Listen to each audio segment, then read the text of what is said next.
universe existed, before the first atom, before the first light, before time itself had anywhere to go, something was not alone. Christianity has always held this. Long before telescopes mapped the cosmos, the great thinkers of the faith looked at the question of what surrounded the divine presence in the before creation, before us, and arrived at an answer that has never stopped stunning me. Not emptiness, not silence, a court, a company, an architecture of intelligence and love so vast and so ordered that the greatest minds of 15 centuries spent their lives trying to map it, and admitted in the end that they had barely glimpsed the edges.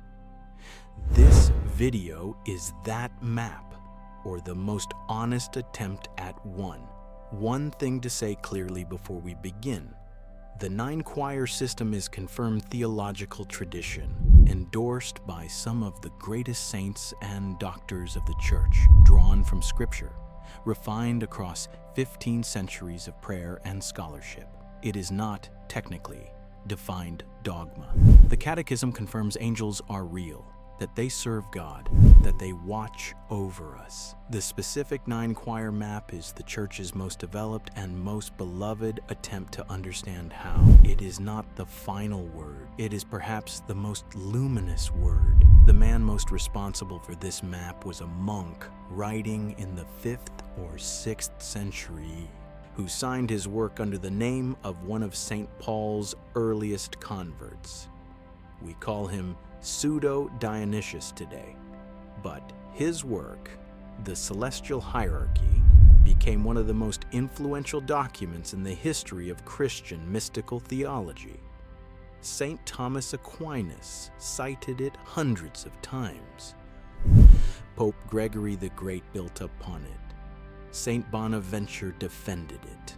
Whatever this anonymous monk's real name was, he saw something true. Here is what he saw. The contemplatives, those who dwell in the presence, imagine the highest point of the universe. Not the furthest in distance, the highest in reality. The place where existence is most fully itself, the source from which everything flows. The Seraphim stand there. Response was not wonder but terror. Woe is me, for I am undone. 6 wings. With 2 they covered their faces. With 2 they covered their feet. With 2 they flew, and they called to one another without stopping. Holy, holy, holy is the Lord of hosts. The whole earth is full of his glory. The Seraphim are the burning ones. Their name from the Hebrew is fire. And what Pseudo-Dionysius describes is not the comfortable warmth of a hearth, but the total, consuming, clarifying fire of love so complete it has no remainder. They have loved God since before the world existed. They have been burning for longer than time, and they're still burning, because you cannot exhaust your love for something infinite. Notice the wings covering the face. Even the Seraphim, the closest created beings to God, the most saturated with divine knowledge. Even they cannot look at God directly. The wings are not a sign of weakness. They are the most honest gesture in all of creation, the acknowledgement that no created thing, however magnificent, can fully contain the uncreated. It is the most beautiful kind of humility, the humility that reveals the magnitude of what they stand before. A note before we meet the cherubim. The chubby infant angels of Renaissance painting, those are not cherubim. That is a later artistic convention that borrowed the name and invented the image. The cherubim of Ezekiel, the actual biblical description, are among the most overwhelming visions in all of Scripture. 4 faces, 4 wings, eyes covering their entire bodies, moving in every direction simultaneously without turning, because they do not need to turn. They see everything at once. Their name means fullness of wisdom, those who overflow. They contemplate God's truth with a clarity that no lower being can fully comprehend. They see the whole of divine intelligence not as a series of facts, but as a living reality. The way you understand music not as a sequence of notes, but as a single, whole, breathing thing. They guard the Garden of Eden in Genesis. They stand above the Ark of the Covenant, the holiest object in Israel's history. Wherever the most sacred things are kept, wherever the boundary between human and divine is drawn, the cherubim stand at the threshold. Not because they are warriors, because they are the wisdom that knows exactly what the sacred is and what must be kept from profaning it. The third choir of the first hierarchy is the one most overlooked, and the one, I think, that speaks most directly to something we desperately need. The thrones.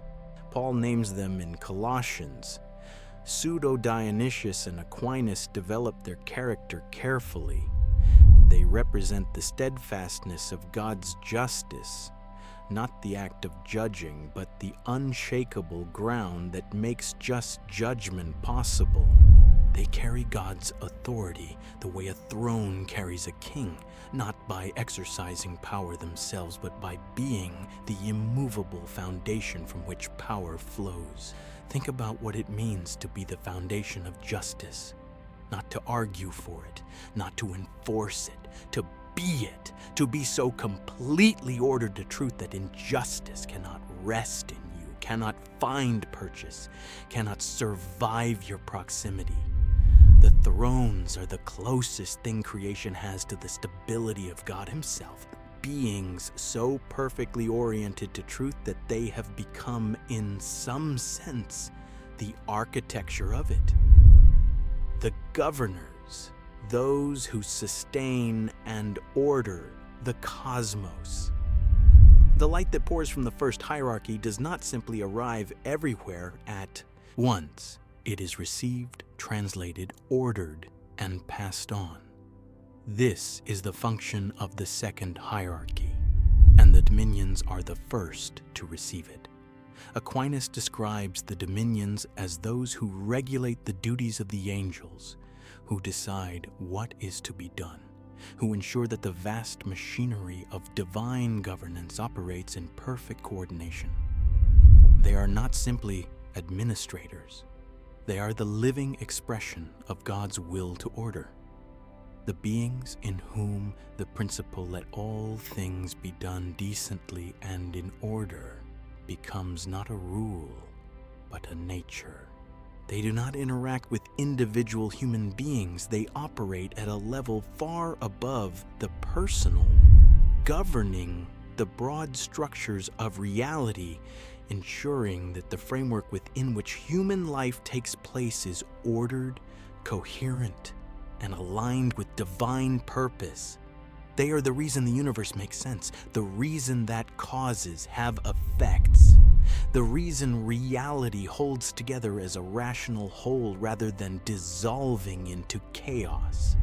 The midpoint of all 9 choirs, the virtues sit at the center of the entire hierarchy, below 3 choirs, above 3 more, and their position matches their function. They are the link between the invisible governance of the dominions above them and the concrete reality of the world we live in. The virtues govern the physical cosmos, the movement of the stars, the turning of the seasons, the forces that hold atoms together and move oceans and grow trees from seeds. Pseudo-Dionysius and Aquinas both assign to them the governance of natural phenomena, not in the sense of manipulating them arbitrarily, but in the sense of sustaining the magnificent order that makes the universe what it is. They are also the choir associated with miracles. The word in Greek, dynamis, is the same word used in the Gospels when Jesus performs signs. A miracle, in this understanding, is not a violation of natural law. It is the virtues responding to a specific divine intention. The same beings who sustain the ordinary order of creation, directing it in an extraordinary way when the moment calls for it. Every miracle you have ever heard of, every account of water becoming wine, of sight returning to blind eyes, of the dead raised. A virtue was there, holding the space between the natural and the divine open long enough for God's intention to pass through. The powers guard something most people never think about. Not a city, not a person, not a holy relic or a sacred place. Causality itself, the principle that reality holds together. That causes have effects, that the universe does not dissolve into randomness and chaos. This is what the powers maintain, not by constant effort, but by their very nature. The way a dam maintains the river, not by struggling against the water, but simply by being what it is and standing where it stands. Paul names them in letter after letter. He is writing to communities trying to understand the full scope of what Christ's victory means, and he keeps pointing above and beyond human reality to these unseen structures of power and order that undergird everything. The powers are subject to Christ, he says in 1 Peter, which tells you something about the scale of what the resurrection means, not just for human beings, but for the entire architecture of the cosmos. The ministers, those who come to us. Something extraordinary happens in the book of Daniel. An angel appears to Daniel with a message and apologizes for the delay. He had been held up, he explains, by the Prince of Persia. For 21 days he had been detained until Michael, the great prince, came to help him break through. Then he warns Daniel. After he leaves, he will have to fight the Prince of Persia again, and then the Prince of Greece will come. The princes of Persia and Greece. Spiritual beings assigned to specific nations. The Principalities, the first choir of the third hierarchy, are the guardians of nations, peoples, and the structures of human civilization. Where the higher choirs govern the cosmos, the principalities govern human history, the rise and fall of kingdoms, the destiny of peoples, the broad movements of history that no single human being controls. Think about what it means for a nation to have an angelic guardian, a being of immense power and intelligence whose specific assignment is the well-being of that people, who intercedes for them, who carries their history before God. Every nation that has ever existed, every people that has ever gathered in a place and called it home, watched over, known, not abandoned, even when it seems that way, especially when it seems that way. Here is where the abstract becomes personal. Here is where the hierarchy stops being a map and becomes a story. The archangels are the beings the church has named, the ones who stepped out of the vast anonymous host and said, or were sent, which amounts to the same thing, "Here I am. Here is my name. Here is the specific mission I was given at the most important moments in human history."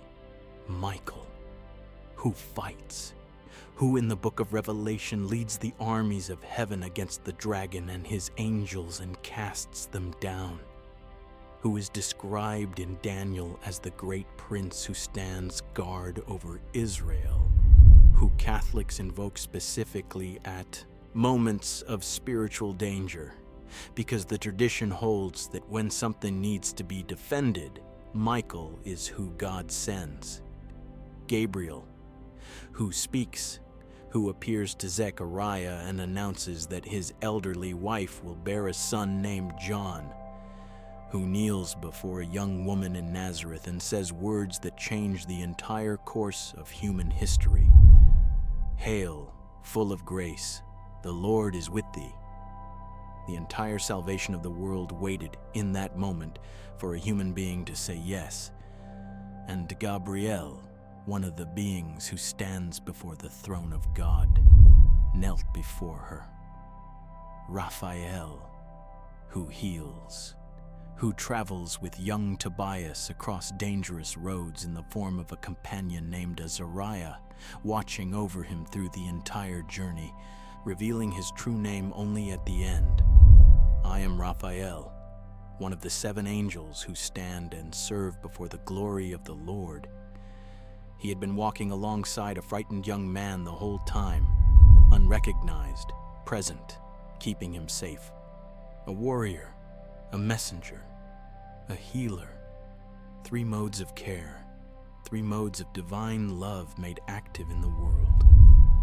The light has traveled a long way, from the throne, through the Seraphim who burn in its immediate presence, through the Cherubim who hold its wisdom, through the thrones who carry its steadfastness, then through the dominions who govern its expression, the virtues who sustain its creation, the powers who guard its order, then through the principalities who watch over nations, the archangels who carry its most important words. And now, at the outermost ring, the light arrives at the ones closest to you, the angels, the word we use for all of them. The Greek word angelos, meaning messenger, technically belongs only to this 9th choir. They are the messengers in the most personal sense. Not messengers to nations, not messengers to history, messengers to you, to the specific, unrepeatable, irreplaceable individual human life that each one of them was assigned to guard. Jesus says it in Matthew. "See that you do not despise one of these little ones, for I tell you that their angels in heaven always behold the face of my Father." Their angels, the ones who belong to them, who always have access to the presence of God on their behalf. Think about what that means. A being of immense intelligence and power and beauty, whose specific assignment since before your birth has been you. Not humanity in the abstract, not your nation or your family. You, the particular sequence of choices and griefs and joys and failures and recoveries that constitute your life. Known, watched, not judged, watched. In the same way, a loving parent watches a child learning to walk, ready to help if needed. Present even when you don't feel the presence. You are not an afterthought. You are not a footnote to the universe, the entire architecture of heaven. 9 choirs, 3 hierarchies, beings of immense power and intelligence that have existed since before time. All of it, in this ancient and beautiful and carefully reasoned theological tradition, culminates in the choir whose specific assignment is the individual human life. What all of this means: 9 choirs, 3 hierarchies, 1 movement. Pseudo-Dionysius described it with an image that I have never been able to get out of my head.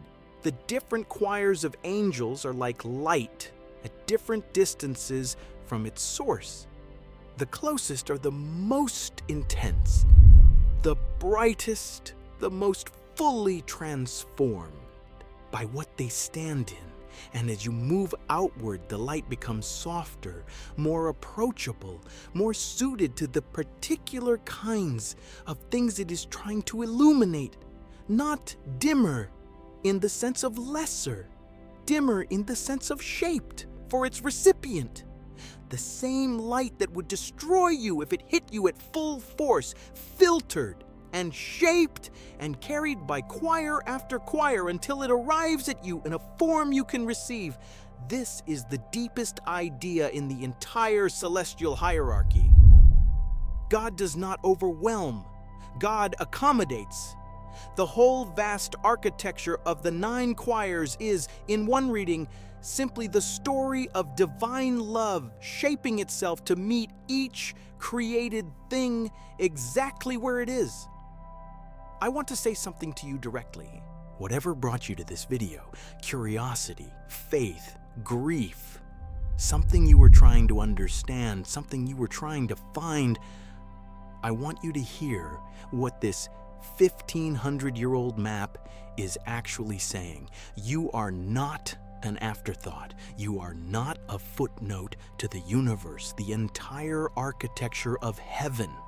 9 choirs, 3 hierarchies, beings of immense power and intelligence that have existed since before time. All of it culminates in the choir, whose specific assignment is the individual human life, not humanity in the abstract. You, whatever your name is, whatever your life looks like right now. The Seraphim burn at the throne. The Cherubim hold the wisdom of all things. The thrones carry the justice of God. The dominions govern the heavenly court. The virtues sustain the cosmos and hold the door open for miracles. The powers guard the order of reality. The principalities watch over nations and peoples. The archangels carry the most important messages in the history of the world. And the angels, the 9th choir, the lowest, the outermost, the ones described as closest to human beings. The angels know your name, from the throne of God to the ground beneath your feet. Subscribe, because there is more light where that came from.